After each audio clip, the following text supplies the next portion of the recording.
Demolition expert Maya Chen strikes a grim bargain with the roguish space pirate Salvage Angel to join her crew.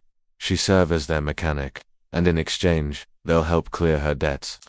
After successfully collapsing the network with strategically placed explosives, she finds that her daughter Jessica has died protecting other children, and that more such alien networks exist on 3 other continents. Maya Chen had always taken solace in the math of destruction. Other children had dolls and video games to play with. She had firecrackers to dissect in the garage, examining the exact chemistry by which solid matter went to entirely pure energy. So did her parents, both engineers, who indulged her curiosity, though it may have sometimes led to scorched eyebrows and temporary hearing loss. They also knew that some minds were wired to comprehend the ephemeral equilibrium of creation and destruction. Now, 23 years later, Maya stood looking at the former location of downtown Portland and gazed into the hole that made no sense. According to every law of physics she'd ever been taught, the rupture was 3 miles wide, its sides still smoking from the first blow 6 months ago. But it was not the size that caused her stomach to twist with dread. It was what lay beneath. Their origins were some dark recess of the Earth's crust, or maybe from some other dimension.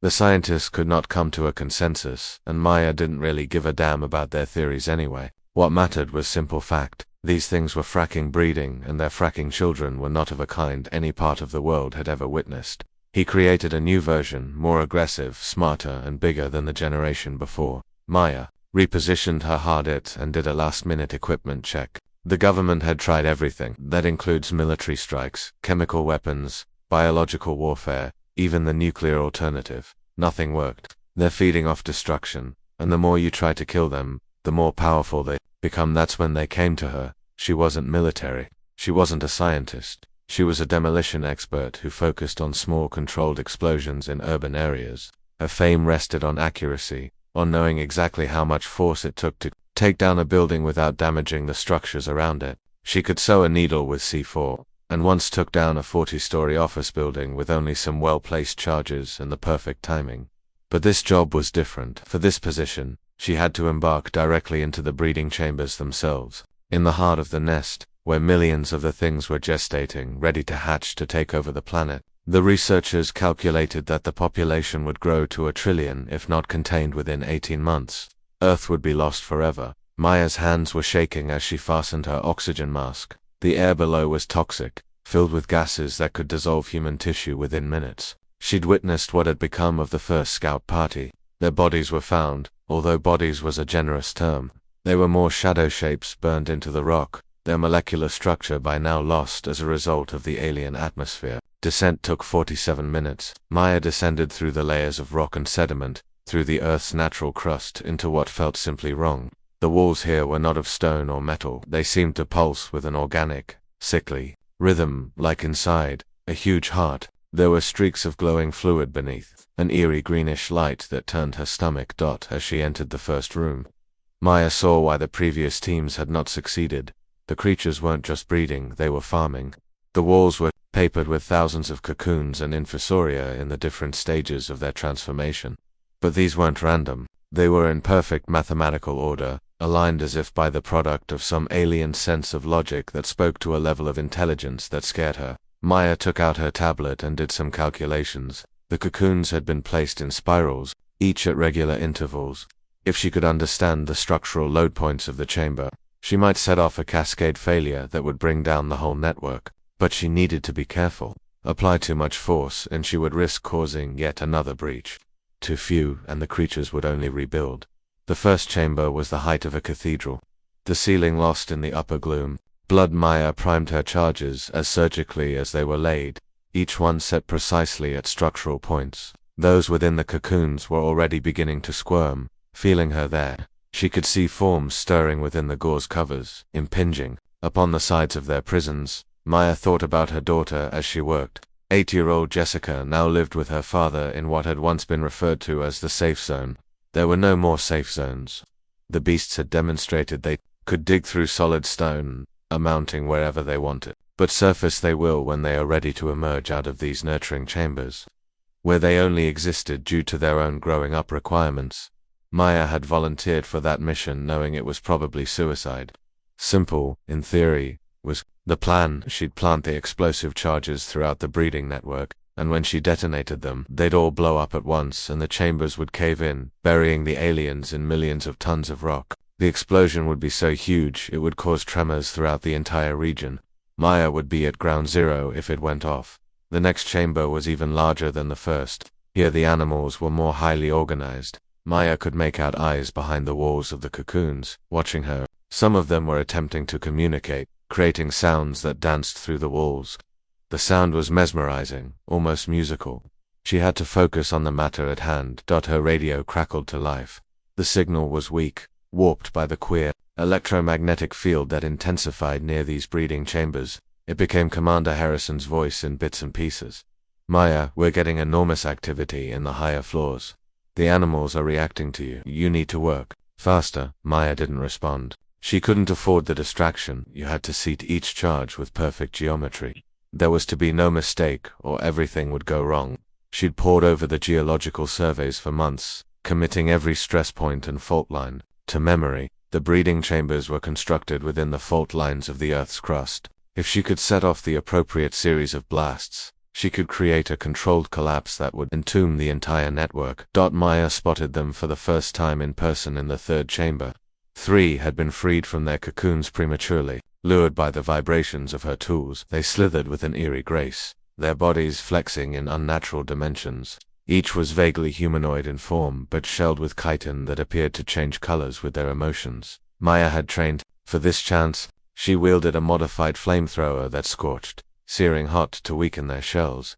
The creature started forward hesitantly, its head cocked, perhaps in curiosity. Maya hesitated. There was something almost childlike in the way it had moved, as if it were truly uncertain about her presence. That nervy delay turned out to be the near cost of her life. It leaped towards them, going faster than anything had a right to. Maya had scarcely managed to lift her weapon before the fire engulfed the creature's center. It produced a half-scream, half-song, and then collapsed, writhing on the chamber floor. The 2 other creatures retreated, their shells turning a deep red. Maya realized they were grieving.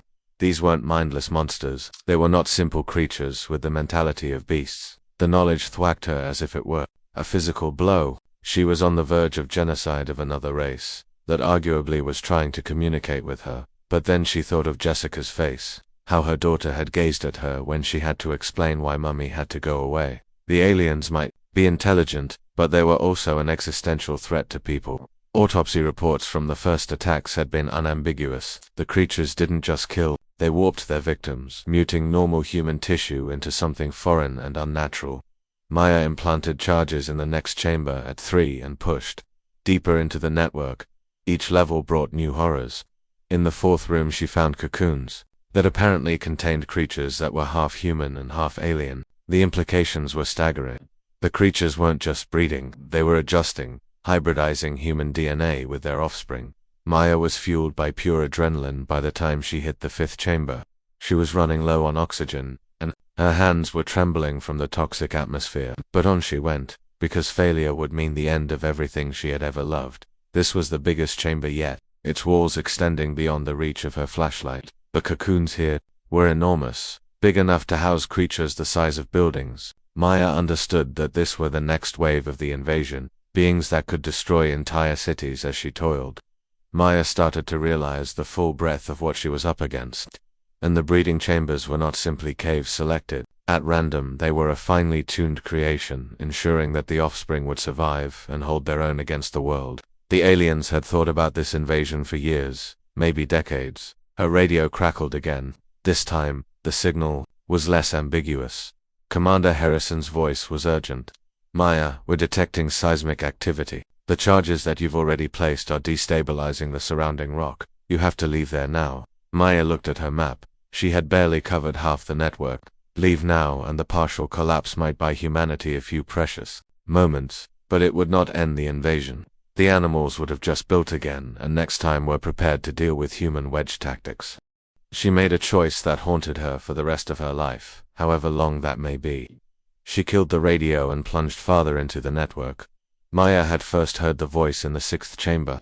It seemed to issue from all directions and none, a noise that did not reach her ear and yet spoke inside her head. She didn't understand the language, but somehow she knew what it meant. Why do you smash what you don't understand? Maya stopped with her hand hovering over the equipment bag and then bent down again, pulling open the flap. It was a calm voice, almost gentle. It was making her think of her mother's voice, the tone in which she would speak when Maya was ailing as a little girl. You hate our kind because we are different, but all we wish to do is survive, the same as you. Maya discovered her voice, talking to the darkness. You're killing us. You're changing us into something else. We are changing you, as we ourselves have changed. Evolution is not death, it is transformation. The words resounded in the chamber, and Maya knew she was speaking to the alien hive mind. The creatures weren't just intelligent, these were a hive mind, linked across great distances. Your little girl, the voice went on, and Maya's blood turned to ice. Jessica, she dreams of you. She knows you won't come back. Her hands were trembling as she drew the next charge. How do you know her ring belongs to my daughter? We know all about your race. We have been watching, studying, reporting. Your daughter is special. She has the genetic markers that will enable her to make the switch without a glitch. She was going to be beautiful. She was going to be more than human. The words felt like a punch to Maya. The creatures weren't just invading, they were selecting. They had been observing humans, looking for the strongest specimens to use in their evolutionary process. She would live forever. The voice went on. She'd see the stars, visit different worlds, experience existence as your limited biology had yet to perceive. You could join her. You could make something larger out of the two of you. Maya closed her eyes and saw Jessica's face, how she had looked on her last birthday. 8 years old, believing in magic or fairy tales, having faith, as she always did, that her mother would come home. No, Maya whispered, then louder. No, you do not get to make that decision for her. We don't get to decide what humanity is. She put the charge in place and continued to the next position. It pursued her, the voice, more and more urgent. You're ruining billions of lives. Every cocoon holds something that will live for a few thousand years. You are slaughtering us on a level your kind has never seen. Maya's hands were steady by now. She knew now exactly what she was going to do, maybe. But I'm saving my daughter. I'm saving my species. That's enough for me. It was the queen that she found in the 7th chamber. The creature was gigantic. It must be the size of a small building. All of this was connected to herself with a mass of tentacles and various organs, as well as constantly making new eggs that were quickly transported to the many cocoons throughout the network. It was her voice, her intelligence that sent the invasion force. The queen's eyes were disconcertingly human, full of an age-old sorrow that constricted in Maya's chest. Her voice was no longer in Maya's head, though it came out of her mouth, a noise like wind through broken glass. For 10,000 of your years have I lived. I've watched 100 worlds grow and die. Your species is not unique. You are not special. You are just the next phase of our evolution. Charges were set along the perimeter of the room, all finely placed to cause as much structural damage as possible. The queen stared at her work with what could have been amusement. You cannot stop us. Sometimes I think even if you waste away this nest, there are other nests. We've been planting your world for centuries, getting just the right setup to come out. The destruction of this facility means nothing compared to that. Maya completed setting the charges and backed away. The queen's gaze swung with her, and for the briefest of seconds, Maya saw something akin to respect in that alien expression. You are courageous, the queen told her. Your sacrifice will be remembered. Maybe your daughter will come to know the reason you died. Maya clicked out her detonator, a primitive long-range timer rigged to discharge all the explosives at once. Her thumb hovered over the button that would bring everything to an end. She'll understand, Maya said. She will know her mother fought for her future, even if it took her own. The queen's face shifted into what might have been pity. Child, you do not understand. And anyway, your daughter is one of us already. 3 days since and she's been turned. The words were like a punch to Maya. She staggered, her vision blurring. You're lying. The safe zone was not a safe zone at all. We've been harvesting your sort for months, picking the best prospects. She was one of the first. She survives, but is not human anymore. Maya's thumb clicked down on the detonator before she was even aware of making a decision. The charges had detonated at exactly the right moment, with perfect mathematical efficiency, resulting in a progressive collapse that took down the network in its entirety. Illustration: the ground split asunder, and a long, graceful gap fell, cleaving the granite open. The queen's last words were lost in the crashing noise of the stone that was falling. Maya had never heard anything like it. The explosion, instead, The gradual explosion she'd been counting on blew out into a screaming, deadly release of power that was being fed by the alien tech that had been sewn into the walls of the chamber. The resultant blast wave traveled along the system, faster than could be possible, and it shut down chamber after chamber in a beautiful, terrible domino effect. Maya had been slammed against the wall by the first shockwave, and her ribs cracked under the impact. She tasted blood, felt the burn of the spreading fires in the oxygen-heavy atmosphere. But she was alive, which was more than she had expected. The network was folding in on itself, and Maya started thinking of Jessica. The Queen's words could have been a lie, one last bid to break her spirit. But what if they were true? What if her daughter was already beyond, turned into something foreign and unrecognizable? Maya hoisted herself to her feet and got to her feet, struggling through the collapsing corridors. The training that kicks in, the years of experience in perilous environments, steering you through mayhem. She had to get up and out of the water. She had to find Jessica. The return was a hell of falling rock and poisonous gas. Maya's oxygen was depleted, and she was breathing the alien atmosphere itself.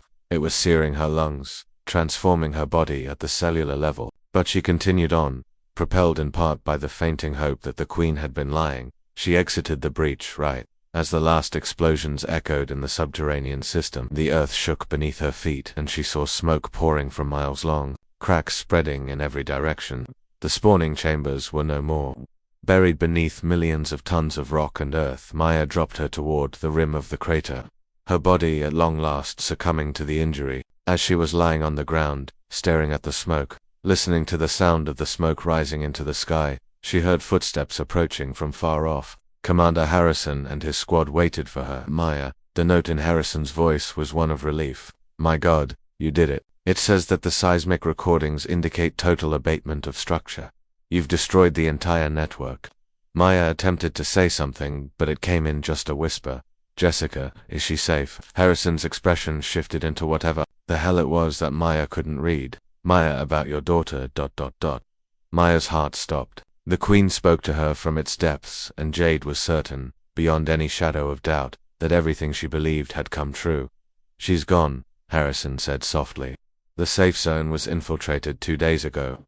We discovered her body this morning." Maya felt something snap in her chest. Not her ribs, which had already broken, but the thing beyond them. Something that had been keeping her together for the entirety of the mission. "But Maya," Harrison went on, "she wasn't changed. She fought them. The medical examiner stated that she died while protecting the other children. She was a hero, just like her mum." Maya shut her eyes and allowed herself to cry. Jessica was now dead, but she had died human. She'd died free. That was something, at least Atta's medics struggled to stabilize her. Maya looked at the sky. Smoke from the shattered grid was already drifting away on the wind. Far away, she could hear the drone of airplanes, the military coming in to lock down the place.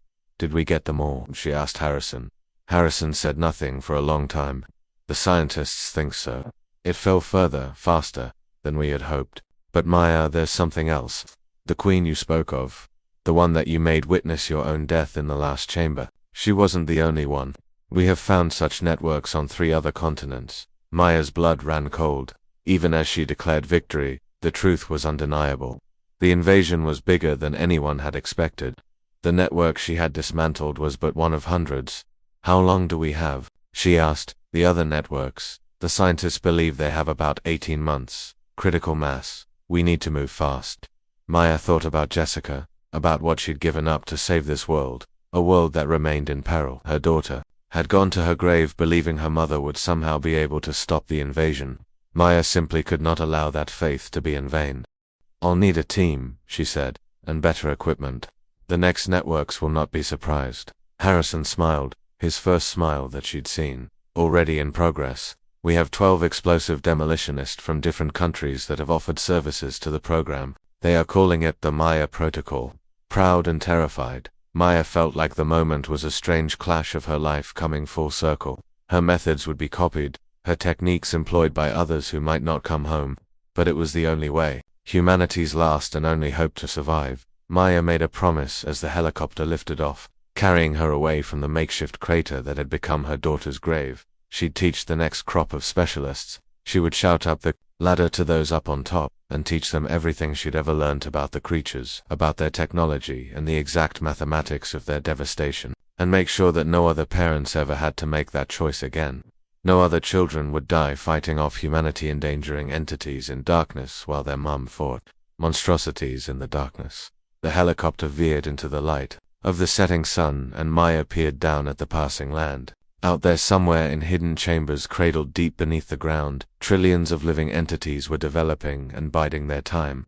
But humanity was preparing to bear her hams now, tactics, and best of all, they had human beings who were prepared to lose their lives to save their world. Maya let her eyes shut and the exhaustion sweep over her. She would wake up and then start training the next team. She would show them to tally devastation with the accuracy of a surgeon and the compassion of a parent. She would prepare them for the darkness that lay beneath the earth, but for now she permitted herself to grieve. For Jessica, for the creatures she'd slain, for the world that could never go back to what it had once been. Tears mingled with the blood on her face, and she made no effort to stem them. Heroes were even allowed to cry. The helicopter whirred off into the distance with Maya headed towards the unknown. In the dusk behind them, the crater smoldered on a wound in the earth that would never entirely close. But it was a scar that indicated survival, the penultimate human refusal to submit to darkness. At the dark heart of the failed network, nothing stirred. The hatcheries were quiet, with all its occupants reverted to a mass of rock and debris. For the first time in months, the earth was still. But the peace was a temporary one, purchased at a high price and paid for with blood. Maya had won the battle, but the war was still raging. And in the shadows, in networks spread throughout the world, new things were awakening. Learning from precedents, mistakes, getting ready for the next wave of the attack. The math of destruction had to be done once more, and Maya would be ready.